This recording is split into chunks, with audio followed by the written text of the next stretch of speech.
What happens when a simple act of kindness spirals into a life-altering nightmare? For Maya Flores, a 24-year-old waitress drowning in debt and family medical bills, it started with a phone. Not just any phone, a sleek, custom-made device dropped by one of the world's most powerful men, the celebrated tech billionaire, Alistair Sterling. Returning it was the right thing to do. But in a moment of desperation, she looked. She unlocked it. And what she found inside wasn't just a rich man's private life. It was a secret. A dark 10-year-old secret that reached back into her own past and unraveled the most devastating tragedy of her life, proving that the man the world adored was the monster who had destroyed her family. The Gilded Spoon wasn't the fanciest restaurant in New York City, but it pretended to be. It occupied that strange purgatory between genuine fine dining and overpriced tourist trap, serving seared scallops and truffle risotto to people who wanted to feel important. For Maya Flores, it was simply the place that paid her bills. Or more accurately, the place that paid a fraction of them, leaving the rest to fester in a growing pile of red-inked final notices on her small apartment's kitchen counter. Every shift was a blur of forced smiles, memorizing specials and the clatter of expensive plates. Maya moved through it like a ghost, her mind often elsewhere. It would drift to her art studio, a generous term for the corner of her living room, where a single easel stood holding a canvas she hadn't touched in months. Mostly, though, her mind was in a sterile, quiet room at the East River Medical Center, where her younger sister Lily was fighting a battle Maya couldn't afford. Lily's specialized treatments for a rare autoimmune disorder were a financial black hole swallowing every dollar Maya earned, and then some. That Tuesday night was different. The air in the Gilded Spoon crackled with an unusual energy. The manager, a perpetually stressed man named Mr. Davies, scurried around his face, pale. "He's here," he hissed to the staff. "Table 12. No mistakes. Nobody bothers him unless he summons you." Got it. He was Alistair Sterling. Even Maya, who paid little attention to the world of billionaires and tech moguls, knew the name.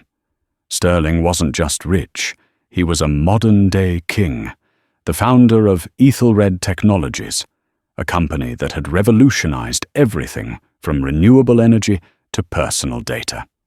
His public image was flawless, a visionary, a philanthropist, a man who spoke about creating a better future for humanity. His face was on magazine covers, his interviews were treated like gospel. Maya was assigned the section next to his. She caught glimpses of him, a man in his late 40s, with sharp, intelligent eyes, a jawline that looked carved from granite, and a suit so perfectly tailored it seemed to be a part of him. He dined with two other serious-looking men, their conversation a low, intense hum. Maya's only interaction was to refill his water glass, a task she performed with trembling hands. His eyes flickered towards her for a fraction of a second, a look of such complete and utter indifference that she felt less like a person and more like a piece of furniture. The dinner ended.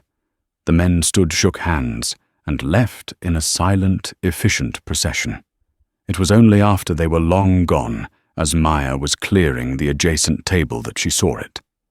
Lying half-tucked beneath the plush velvet cushion of the booth at table 12 was a phone. It wasn't an iPhone or an Android. It was a solid, seamless slate of obsidian glass and matte black metal, with no logos, no buttons on its face. It was cool and heavy in her palm, an object of immense quality and mystery. She knew with a sinking certainty that it belonged to Alistair Sterling. Her first instinct, the one her parents had instilled in her, was pure and simple: get it to the manager. She turned ready to rush to Mr. Davies's office. But then she stopped. Her fingers tightened around the device. In her pocket, Her own cheap, cracked phone buzzed. She knew without looking it was another alert from the hospital's billing department. Payment overdue. Lily's face flashed in her mind, pale, tired, but still smiling, telling Maya not to worry. But Maya did worry. She worried constantly. The doctors had mentioned a new experimental treatment, a potential game changer. They also mentioned its cost a figure so astronomical, it might as well have been the distance to the moon. A man like Alistair Sterling, a voice whispered in her head. What is money to him? What is anything he wouldn't even notice if $1,000 went missing? The thought was ugly, and she immediately pushed it away. She wasn't a thief. She walked towards the manager's office, her heart pounding a frantic rhythm against her ribs.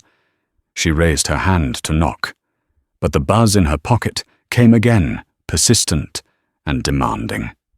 She thought of the condescending look from the hospital's financial administrator. She thought of the weight of the world pressing down on her 24-year-old shoulders. She lowered her hand. Glancing around the now empty dining room, she slipped the phone into her apron pocket. Her shift ended 15 minutes later. She walked out into the cool night air, the strange, heavy phone feeling like a block of ice against her hip.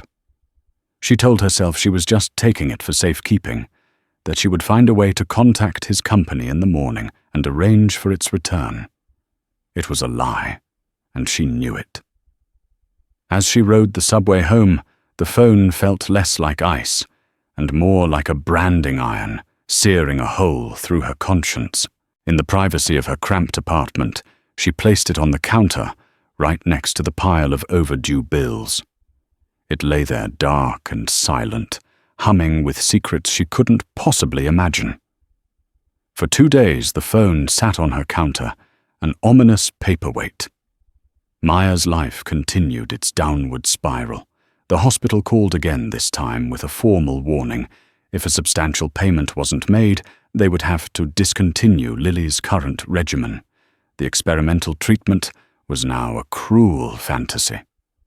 Desperation was no longer a gentle tide lapping at her ankles. It was a tsunami threatening to pull her under.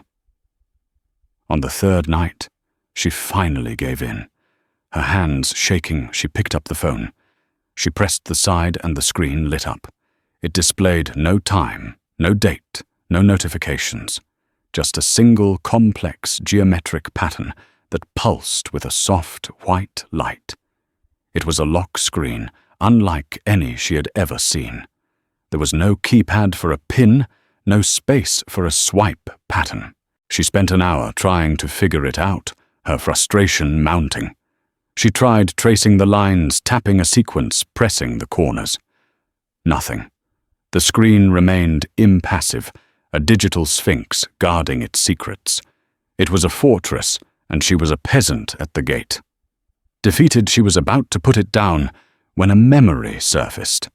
It was a fleeting image from the restaurant. While waiting for his guests, Alistair Sterling had been doodling on a napkin with a gold fountain pen. Maya, ever the artist, had been momentarily captivated by the fluid, confident lines. He hadn't been writing words. He had been drawing a symbol. She closed her eyes, trying to bring the image into focus. It was a snake eating its own tail, the Ouroboros.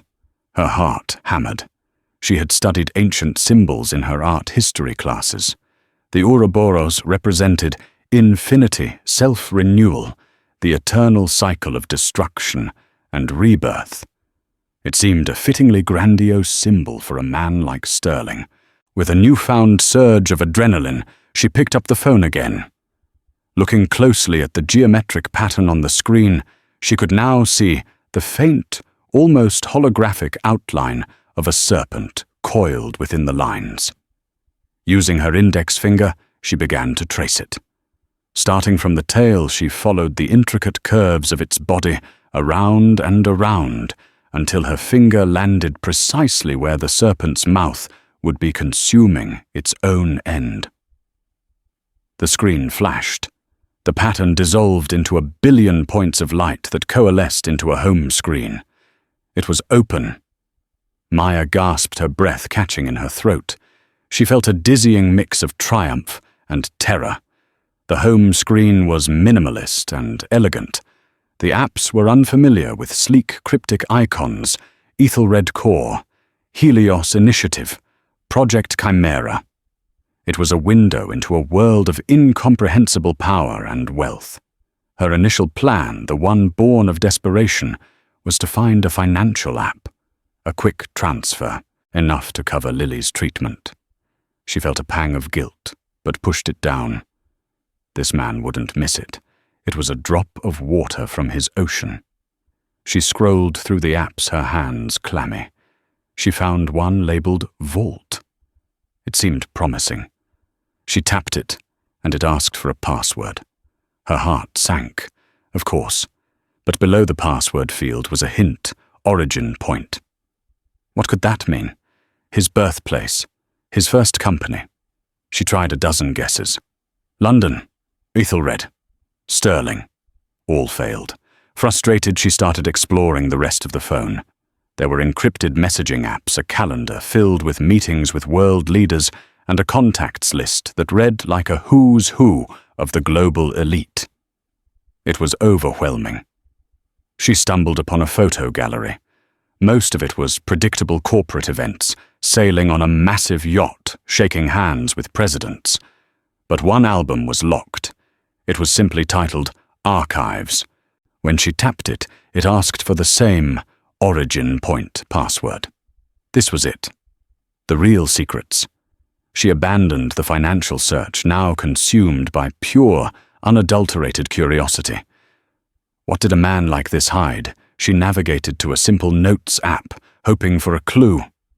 The notes were mostly mundane business reminders, but one entry stood out.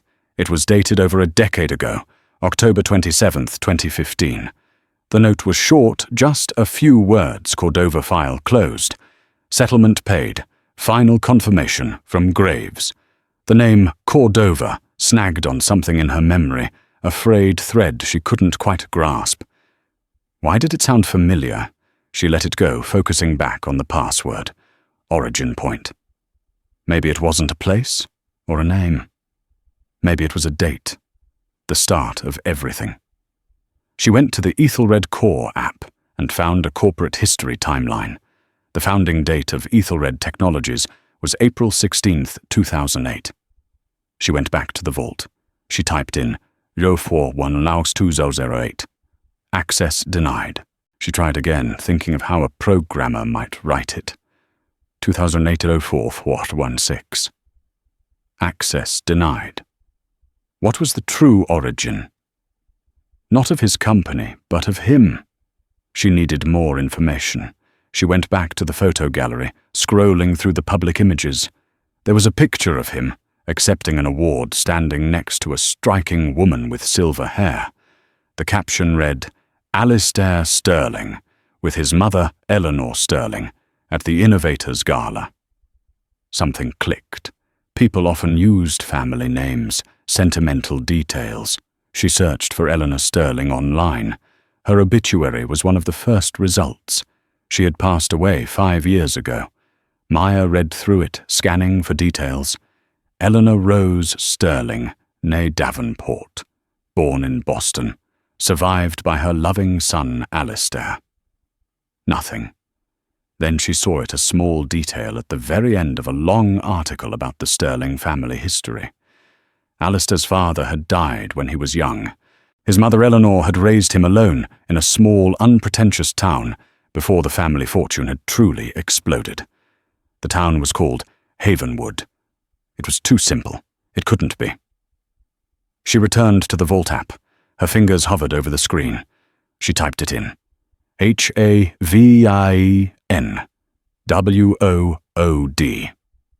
Access granted. The app opened, revealing a list of files.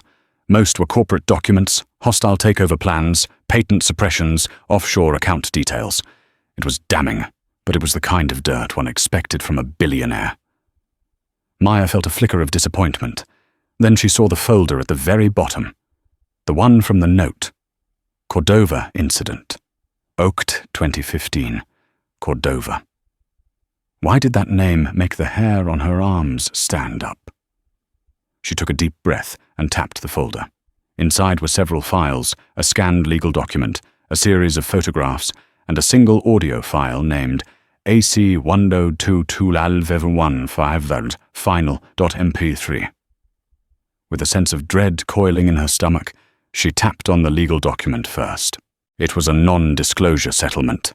Her eyes scanned the legalese until they landed on the names. The recipient of the settlement, a single payment made to the estate of... Maya's breath hitched. She read the names again, her vision blurring. The estate of Elena and Marco Flores, her parents. Cordova was her mother's maiden name. This was a file about her parents' death, a car accident on a rainy night 10 years ago. The official report called it a tragic accident. A drunk driver in a stolen car had hit them head-on. The driver had died in the crash. Case closed. Her world tilted on its axis. Why did Alistair Sterling have a secret high-level file about her parents' death? Her finger, now trembling uncontrollably, moved to the audio file. She pressed play. A man's voice, smooth and cold, filled the silence of her apartment. It was a voice she recognized from interviews. It was Alistair Sterling. "The police are satisfied," Sterling said, his voice laced with impatience. "The narrative is set. Drunk driver, stolen vehicle. It's clean." Another voice, older and gravelly, replied, "This must be the Graves from the note. There's a loose end, a witness, a truck driver who thought he saw a third vehicle leaving the scene. A dark Bentley." There was a pause. The silence stretched thick with menace. "Loose ends." Sterling's voice returned, now dangerously soft. "Need to be tied. Permanently. Pay him. Pay him whatever it takes to make him forget what he saw. If he can't forget, ensure he can't repeat it. The settlement for the estate, the Cordova woman's family, is ready. Make the anonymous donation to the Children's Trust. We'll be seen as benefactors. It's perfect." Then came the words that stopped Maya's heart. "I can't have my first major investor presentation next week derailed because I was driving too fast after a few celebratory drinks. I wasn't even supposed to be on that road. The Bentley is already gone. As of this moment, I was in my office all night. Understand?" The audio file ended. The phone fell from Maya's numb fingers and clattered onto the floor. The sound echoed in the crushing silence. It wasn't a drunk driver in a stolen car. It was him. Alistair Sterling, the visionary, the philanthropist, had killed her parents. He had been behind the wheel. And he hadn't just walked away. He had meticulously, cruelly, and flawlessly covered it up. The man the world worshipped was the monster who had orphaned her and her sister, setting their lives on a course of pain and struggle, all to protect his reputation and his fortune. The secret was out, and it hadn't just shaken her to the core, it had vaporized the very ground beneath her feet. The world dissolved into a low, persistent hum in Maya's ears. She sat on her worn-out rug, the cold of the floor seeping into her bones, her gaze fixed on the spot where the phone had fallen. It lay face down, a dark rectangle of unimaginable evil. The silence in her apartment was no longer empty. It was filled with the ghost of that 10-year-old phone call. The Bentley is already gone. As of this moment, I was in my office all night. Her mind fractured, and reeling began to piece together the shards of her past. The two stoic police officers at her aunt's door, the sympathetic but firm way they explained the open and shut case. The drunk driver, a low life with a long rap sheet, conveniently dead at the scene. It had all seemed so tragically, horribly random. She remembered the trust fund, a modest sum managed by the state that had appeared out of nowhere a few months after the accident, attributed to an anonymous benefactor in her parents' memory. At the time, it had felt like a small miracle, a lifeline that kept her and Lily afloat, allowing them to finish high school. Now she saw it for what it was. Blood money. Hush money. A calculated transaction to soothe a guilty conscience and purchase silence. The very foundation of their survival had been built on a lie paid for by the man who had destroyed them. A wave of nausea washed over her. She scrambled to the bathroom and wrenched her body, trying to expel a poison that had been inside her for a decade without her knowledge. Leaning against the cool porcelain of the sink, she stared at her reflection. Her face was pale, her eyes wide with a terror so profound it felt like madness. Who was she now? She was no longer just Maya Flores, struggling waitress and artist. She was the keeper of a truth that could shatter one of the most powerful men in the world. For hours she paced the small apartment like a caged animal. Rage, hot and blinding, warred with a cold, paralyzing fear. Her first instinct was to scream it from the rooftops, to go to the police, to the newspapers, to expose Alistair Sterling for the murderer he was. But the recording's cold, calculated logic echoed in her mind. Loose ends need to be tied, permanently. This was not a man who left things to chance. The witness, the truck driver, what had happened to him? Had he been paid off? Or had Sterling's fixer, Graves, ensured his permanent silence? She looked at her own life. She was a nobody. A waitress with a sick sister and a mountain of debt. Who would believe her? She had the phone, yes, but for how long Sterling would be looking for it? He would have teams of ruthless, high-paid experts searching for this billion-dollar piece of technology, and when they found it, what would happen to her? She would be a loose end. The thought sent a fresh jolt of ice through her veins. She had to think. She had to be smart, smarter than she had ever been in her life. Her mind raced, building a frantic checklist. First evidence, the audio file was everything. She couldn't keep it only on Sterling's phone. She needed copies, multiple copies in multiple places. Her laptop was old and slow, but it would have to do. With trembling hands, she found a USB-C cable and connected the Sterling phone. It took her another terrifying 20 minutes to bypass the phone's security protocols, to allow a file transfer, her every click feeling like a step on a minefield. Finally, the phone's drive appeared on her screen. She navigated through the labyrinthine folders, back to the vault, back to the Cordova incident. She copied the entire folder, the audio file, the legal documents, the photos to her laptop's hard drive. Then she uploaded it to a newly created anonymous cloud storage account. She emailed the files to a new encrypted email address she created on the spot one with no connection to her name. She saved another copy on a small USB stick, which she then tucked into the lining of her winter coat in the back of her closet. The original phone was a liability, but it was also the undeniable proof. As the sun began to cast a weak grey light over the city, Maya was a different person. The shock had receded, replaced by a cold, hard resolve. This wasn't just about justice for her parents anymore. It was about Lily. The irony was suffocating. The man responsible for all their suffering held the key to ending it.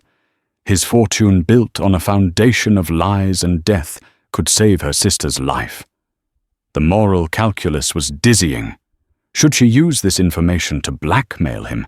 The thought felt dirty, a betrayal of her parents' memory. But the alternative, a public crusade for justice, was a path fraught with danger. A man like Sterling wouldn't just fight back with lawyers, he would fight back with everything. He could ruin her, discredit her, or worse, he could make her disappear. And if something happened to her, who would take care of Lily? The phone buzzed. This time it wasn't her own. It was Sterling's. The screen lit up with a name, Mr. Graves. Below it a message. Asset is compromised. Location protocol initiated. ETA, 1 hour. Panic sharp and absolute seized her. Location protocol. He was tracking the phone. They knew it was missing, and now they were closing in. An hour. They would be here in an hour. Maya's mind went into overdrive. She couldn't stay here. She grabbed a backpack, stuffing in her laptop, the charger, and the original phone. She threw on a hoodie and jeans. She paused, looking at the painting on her easel, an unfinished landscape of the coast her family used to visit. A life that was stolen from her. Tears welled in her eyes, but she forced them back. There was no time for grief, only for survival. She grabbed the USB stick from her coat, hesitated, then slipped it into her pocket. She had to get out, but where she had no money for a hotel. Her only real friend, Sarah, lived in a dorm room. Going there would only endanger her. Then she thought of the one place that was both anonymous and vast, a place she could disappear into for a few hours while she figured out her next move, a place where a single terrified face could be lost in a sea of millions. She scribbled a quick note for her landlord family emergency will be back in a day or two and stuck it on her door. Then she slipped out of her apartment building and into the awakening city, melting into the morning rush of commuters heading for the Grand Central Terminal. Every face she saw felt like a threat. Every car that slowed down seemed to be watching her. She was a ghost in Alistair Sterling's machine, and she knew the machine was now hunting her. The Grand Central Terminal was a chaotic symphony of humanity. Its vast main concourse with its celestial ceiling and incessant echoes of announcements and footsteps provided a strange sort of comfort. In a crowd of thousands, Maya felt invisible. She found a seat on a hard wooden bench, pulling her hood low over her face, her backpack clutched to her chest as if it contained a live bomb. She replayed the message from the phone. Asset is compromised. Location protocol initiated. She had the phone with her. Were they tracking her right now, their invisible net tightening around this very building?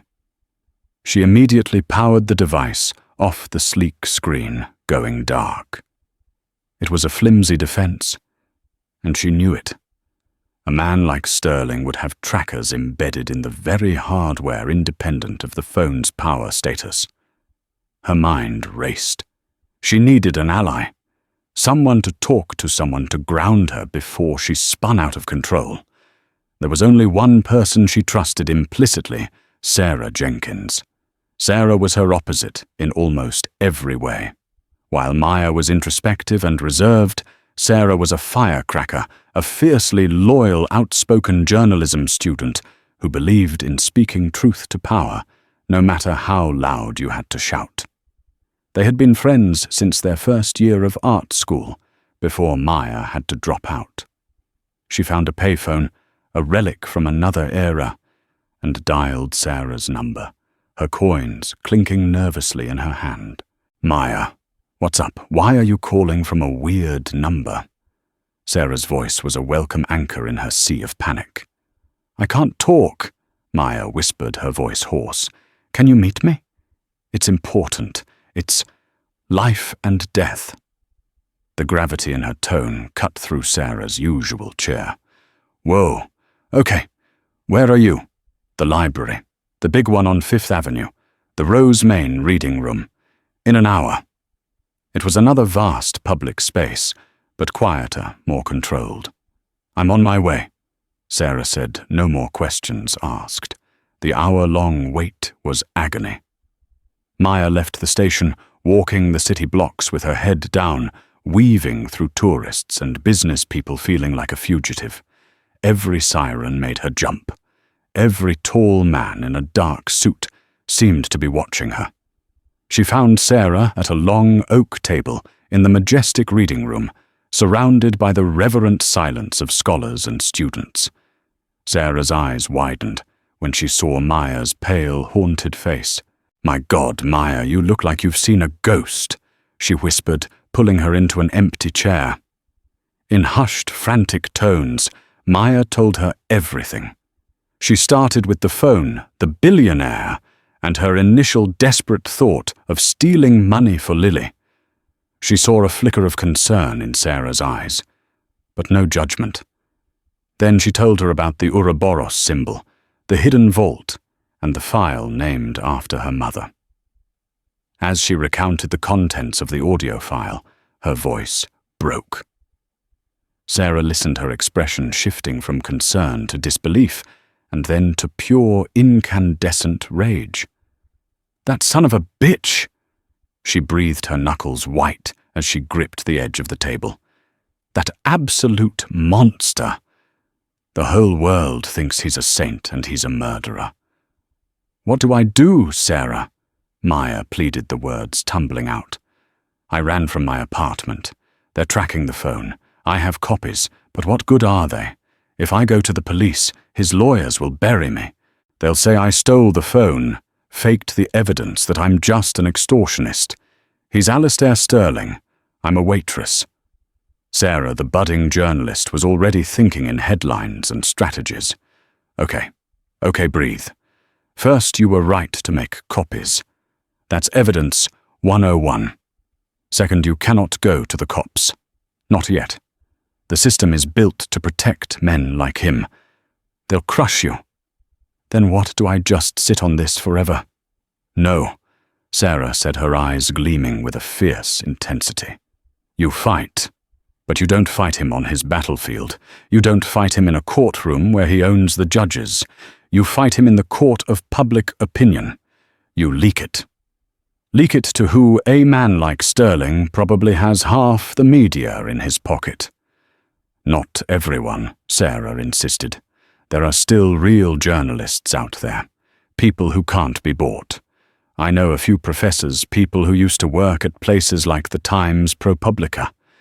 They'd know who to trust. The idea was terrifying, but it was also the first glimmer of a real plan. It was a path forward that wasn't just about running or hiding. As they spoke, Maya's old phone, the cheap one in her pocket, buzzed. It was a text from a number she didn't recognize. "We know you have something that doesn't belong to you, Miss Flores. Mr. Sterling is a reasonable man. He is prepared to be very generous to ensure its safe return and your discretion. A car is waiting for you at the south entrance of the library. It will take you to a meeting. Come alone." Maya showed the screen to Sarah, her blood turning to ice. "They found you," Sarah whispered, her face ashen. "They didn't just track the phone. They tracked you. They know who you are. Your name." How the realization dawned on Maya with sickening clarity. Her job, the gilded spoon. Sterling's team would have called the restaurant, asking about a lost phone. Mr. Davies would have checked the staff rota. He would have known Maya was the one cleaning that section. They would have gotten her name, her address, her phone number from her employee file. It was that simple. She had been so focused on the high-tech tracking of the phone, she'd forgotten the simple, old-fashioned legwork. "Don't go," Sarah said, her voice firm. "This is how it happens. They get you in a car, they take you somewhere private, and you're never seen again, or they threaten you until you break." "They know about Lily," Maya said, her voice barely a whisper. "They must. If they looked me up, they found everything. They'll use her against me." This was the checkmate, her one vulnerability. Her reason for fighting was also the weapon they would use to disarm her completely. Suddenly a man stood by their table. He was unremarkable in every way, middle-aged, dressed in a simple grey suit with a bland, forgettable face. But his eyes were like chips of flint. They were fixed on Maya. He didn't speak to her. He simply placed a single high-quality business card on the table and then walked away, disappearing into the maze of bookshelves. The card was thick and white. Embossed on it was a single name, Arthur Graves. Below it, a phone number. This was the sentinel, the fixer from the audio file. He hadn't threatened her. He hadn't said a word. But the message was terrifyingly clear. We can get to you anywhere. We are always watching. Maya felt a profound, bone-deep chill. She had stolen a secret from a king, and now his most loyal knight was at her door. The library, with its silent, soaring ceilings, suddenly felt like a tomb. The presence of Arthur Graves changed everything. This was no longer a theoretical chess match. The board was real, and a menacing piece had just cornered her king. Maya and Sarah left the library immediately, splitting up to be safe. Sarah's final words were a whispered promise. "I'll make some calls. Find someone safe to talk to. Lay low, Maya. Don't use your cards, don't use your phone. Cash only. Disappear." Disappearing in New York City was easier said than done. Maya spent the rest of the day in a state of hyper-vigilant paranoia. She rode the subway to the furthest reaches of Queens, paid cash for a cheap meal at a nondescript diner, and sat in the back of a movie theater, not watching the film, but watching the other people in the darkness. She needed more than a journalist. A journalist could break the story. But what happened in the immediate violent fallout? She needed protection. She needed legal counsel. She needed a bulldog, someone who wouldn't be intimidated by Alistair Sterling's army of corporate lawyers.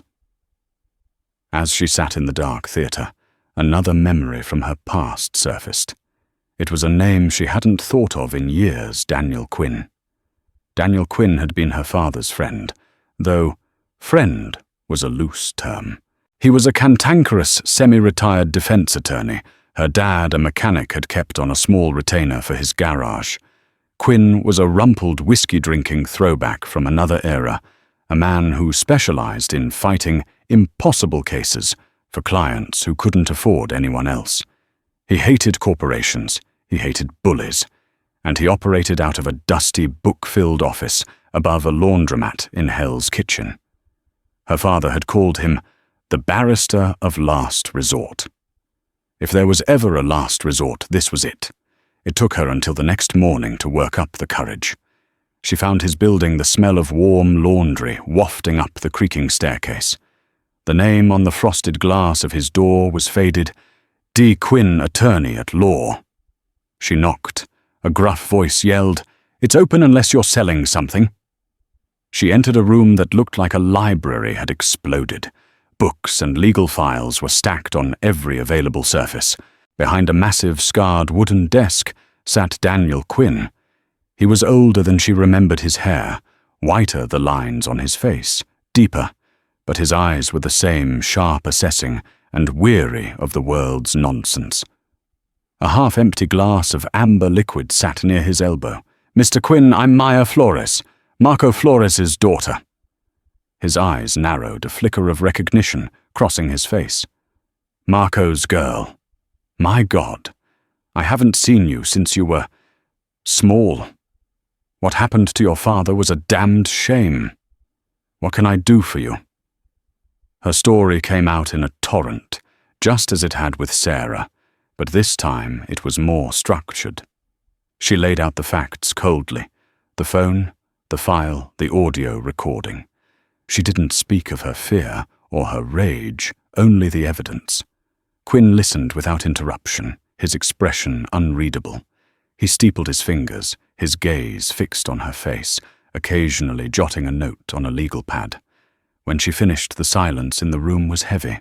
"Let me hear it," he said, his voice a low rumble. Maya took out the Sterling phone. Her hands were surprisingly steady now. She navigated to the file and played the recording. As Sterling's cold, calculated voice filled the dusty office, she watched Quinn's face. His weary expression hardened, transforming into a mask of grim fury. He listened to the entire recording, then listened to it again. Finally, he pushed his chair back and walked to the window, looking down at the street below. Ethelred Technologies is a client of the largest law firm in the state, Corbin, Dane and Rockwell. He said, his back to her. They keep 100 of the world's most vicious lawyers on retainer. They have judges in their pockets. They have the resources to bury this evidence in motions and injunctions for the next 20 years, long after they've destroyed your reputation and bled you dry. Maya's heart sank. It was the confirmation of her worst fears. So you're saying it's hopeless? Quinn turned from the window, and for the first time she saw a fire in his old eyes. I'm saying it would be hopeless if you were trying to sue him for money. But you're not talking about a lawsuit, are you, kid? You're talking about justice. I don't know what I'm talking about, she admitted. I just know what he did. This audio file, he said, tapping the desk with his finger, is what we call a smoking gun. But it's illegally obtained. It's from a stolen phone. In a court of law, they'd get it thrown out before a jury ever heard it. Then what's the point? The point, Quinn said, a slow, predatory grin spreading across his face, is that we're not going to a court of law. Not at first. We are going to do exactly what your friend suggested. We are going to try him in the court of public opinion, but we're going to do it my way. Carefully. Methodically. We build an ironclad case around the audio file, so that when it drops, it's not a single firecracker. It's a nuke. For the first time in days, Maya felt a surge of hope. It was a terrifying, dangerous hope, but it was there. First, Quinn continued, slipping into his role as her advocate. We get that data secured. I have a friend in digital forensics. He owes me a favor. He'll verify the file's authenticity check, the metadata, prove it hasn't been tampered with. He'll make secure, untraceable copies. Second, we need to find that truck driver, the loose end. If he's alive, he's our corroborating witness. If he's not, well, that's a different story, and it's even worse for Sterling. He paused, his expression turning deadly serious. Now for you. You are in danger. This Graves character, he's not a lawyer. He's a cleaner. You can't go back to your apartment. You can't go to your job. As of this moment, you're a ghost. I have a small cabin upstate. It's rustic, no internet, spotty cell service. Belongs to my sister. You'll go there tonight. You'll stay there until I tell you to move. Don't contact anyone but me and your friend, and only through a secure channel I'm going to set up for you. He was taking over. He was building a fortress around her. What about my sister? Maya asked, her voice trembling. Quinn's gaze softened for a moment. That's their leverage, and it's the strongest card they have. We can't move her. But I can make some calls, put a patient advocate on her case, make sure she's looked after. It'll be a firewall. For now, the best way to protect your sister is to protect yourself. He handed her a prepaid burner phone. My number is the only one in it. Call me when you get to the cabin. Leave the Sterling phone with me. It's too dangerous for you to hold on to. Maya hesitated, then handed over the sleek black device. It felt like surrendering her only weapon, but she knew he was right. She was a waitress. He was a warrior. As she left his office equipped with a plan, a destination, and a powerful, angry old lawyer on her side, Maya felt a profound shift inside her. The fear was still there, a cold knot in her stomach. But now it was mixed with something else, something she hadn't felt since she was a little girl, holding her father's hand, the feeling that she was no longer alone in the dark. The hunt had begun, but now the hunted were starting to lay their own traps.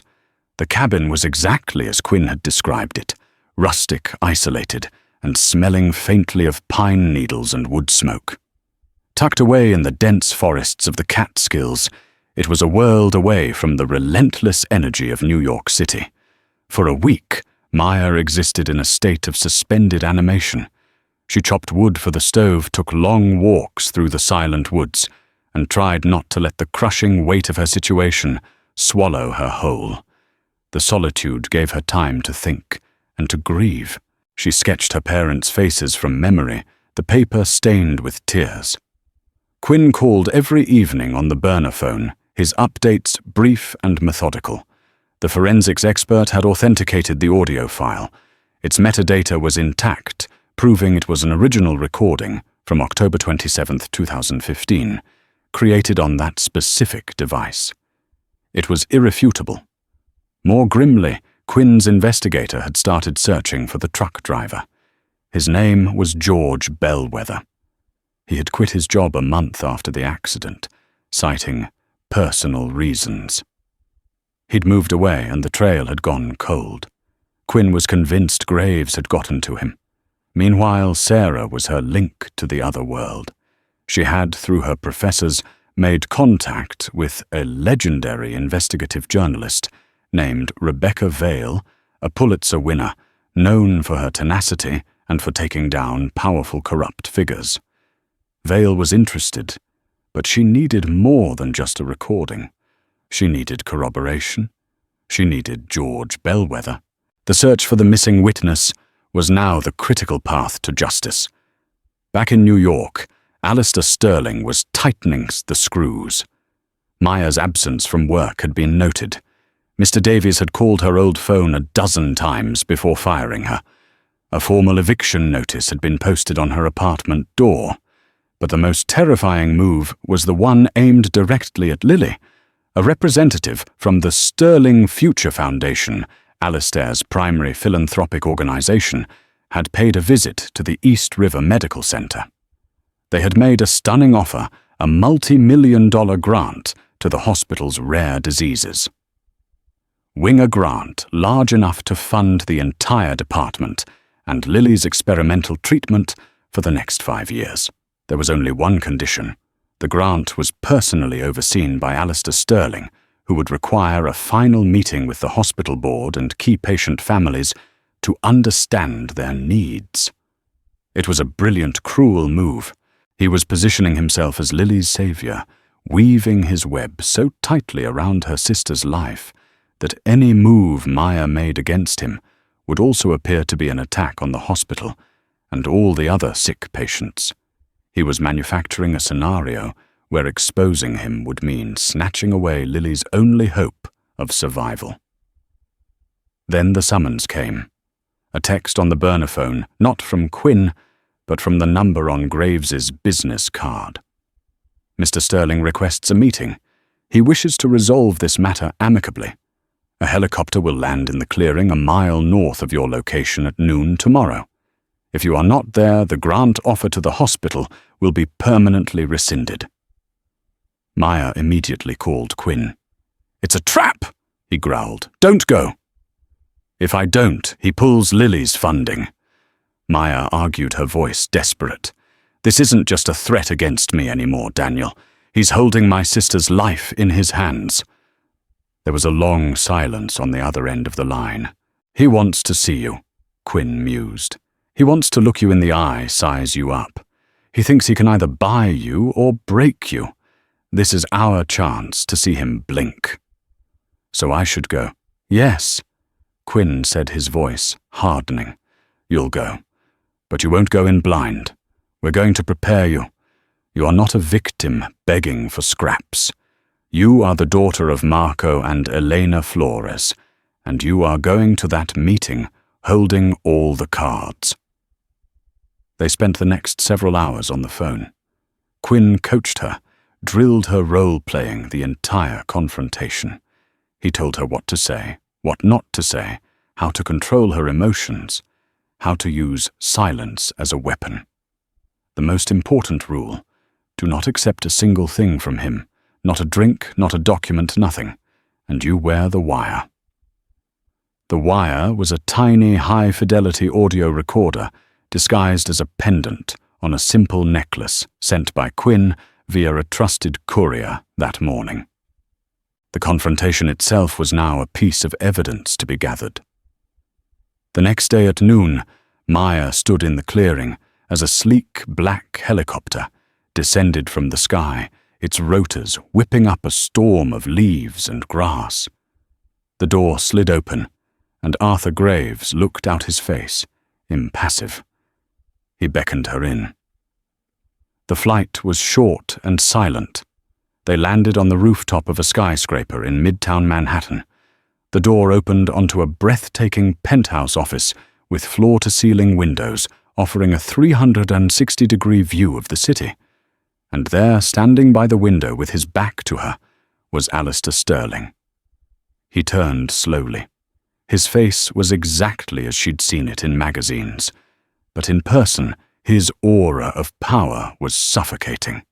His eyes, a piercing shade of blue, held no warmth, only a chillingly calm assessment. "Ms. Flores," he said, his voice smooth as silk. "Thank you for coming. Please have a seat." Maya remained standing.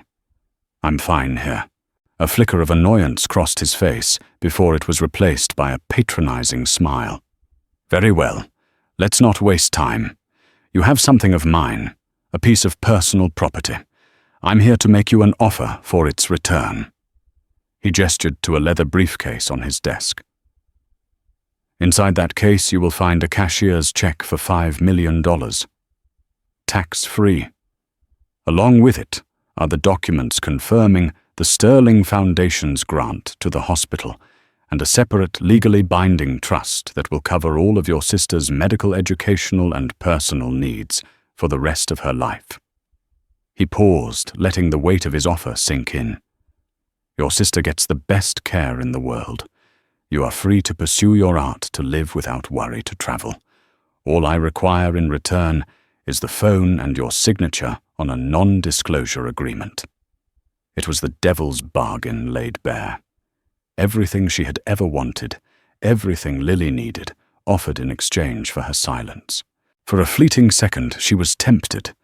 The weight of her struggle, the exhaustion, the fear he was offering, an escape from it all. Then she thought of her parents' faces. She thought of the cold, dismissive tone in his voice on that recording. "That's your offer?"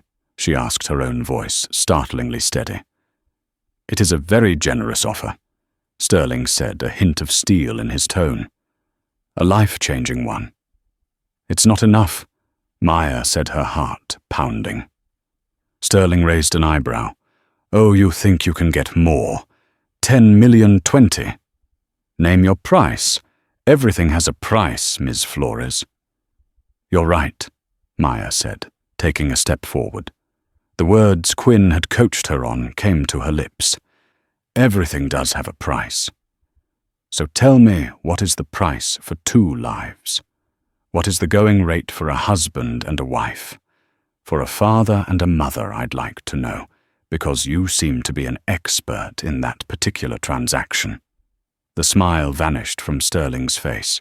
The temperature in the room seemed to drop 10 degrees. "You are playing a very dangerous game." "It stopped being a game the moment you got behind the wheel of your Bentley 10 years ago." She shot back, her voice ringing with newfound strength. "This isn't about money. You can't buy my silence because it was never for sale. This is about what you did. And you will answer for it." Sterling stared at her, his composure finally cracking.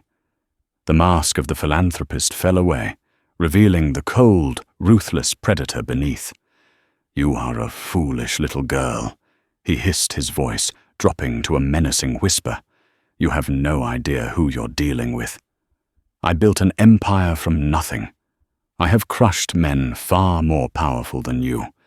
If you walk out of this room without accepting my offer, I will not just destroy you. I will erase you.